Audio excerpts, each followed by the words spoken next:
Salut tout le monde, je suis très content de vous retrouver pour ce nouveau numéro de Japan Inside. Cette fois-ci, je vais vous expliquer un des grands mystères de mon enfance, le Super Deformed. Quand j'étais petit, dans les années 90, j'avais des copains fans de manga comme moi qui arrêtaient pas de me parler de personnages Super Deformed ou Super Deformed parce que, soyons honnêtes, on avait déjà tous un accent pourri à l'époque. Enfin bref, moi, je savais pas ce que ça voulait dire et comme je voulais pas passer pour un idiot, j'ai jamais osé poser la question. Pour moi, le Super Deformed, c'était un peu comme les Super Saiyans, un truc surpuissant quoi. Et puis, je suis tombé là-dessus. Déception. Ou pas. En fait, le Super Deformed, ou SD, ça va plus vite, c'est juste une façon de dessiner un perso. Maintenant, au XXIe siècle, on sait aussi que les Japonais ne disent pas SD, mais plutôt chibi, qui signifie petit. Si on s'intéresse un peu à ces caractéristiques, on remarque que le personnage SD a presque toujours une énorme tête, des yeux gigantesques, même quand ils sont fermés, et des tout petits membres, tellement kawaii. En fait, un bon chibi a une tête de la même taille que son corps. On utilise les chibis pour exagérer au maximum les expressions et les émotions fortes comme la colère, la tristesse ou l'amour. On peut aussi rajouter des symboles que vous connaissez bien, comme la fameuse goutte de sueur ou encore la veine du front qui se met à pulser. Bien sûr, le chibi est toujours utilisé dans des situations comiques. Pour vous en convaincre, essayez d'imaginer le super grand méchant d'un manga ou d'un animé s'apprêtant au combat final tant attendu. Et là, ouais, non, il n'est pas crédible. Si vous êtes comme moi et qu'il vous arrive de dessiner des personnages de manga à vos heures perdues, je me permets de vous conseiller ce petit tutoriel en ligne qui vous apprendra à réussir vos chibi en 3 coups de crayon.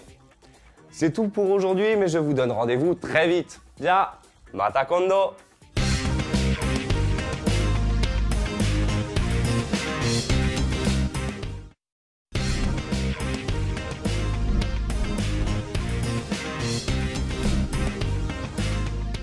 Salut tout le monde, je suis très content de vous retrouver pour ce nouveau numéro de Japan Inside. Cette fois-ci, je vais vous expliquer un des grands mystères de mon enfance, le Super Deformed. Quand j'étais petit, dans les années 90, j'avais des copains fans de manga comme moi qui arrêtaient pas de me parler de personnages Super Deformed ou Super Deformed parce que, soyons honnêtes, on avait déjà tous un accent pourri à l'époque. Enfin bref, moi, je savais pas ce que ça voulait dire et comme je voulais pas passer pour un idiot, j'ai jamais osé poser la question. Pour moi, le Super Deformed, c'était un peu comme les Super Saiyans, un truc surpuissant quoi. Et puis, je suis tombé là-dessus. Déception. Ou pas.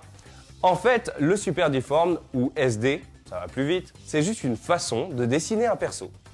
Maintenant, au XXIe siècle, on sait aussi que les Japonais ne disent pas SD, mais plutôt chibi, qui signifie petit. Si on s'intéresse un peu à ces caractéristiques, on remarque que le personnage SD a presque toujours une énorme tête, des yeux gigantesques, même quand ils sont fermés, et des tout petits membres, tellement kawaii. En fait, un bon chibi a une tête de la même taille que son corps. On utilise les chibis pour exagérer au maximum les expressions et les émotions fortes comme la colère, la tristesse ou l'amour. On peut aussi rajouter des symboles que vous connaissez bien, comme la fameuse goutte de sueur ou encore la veine du front qui se met à pulser.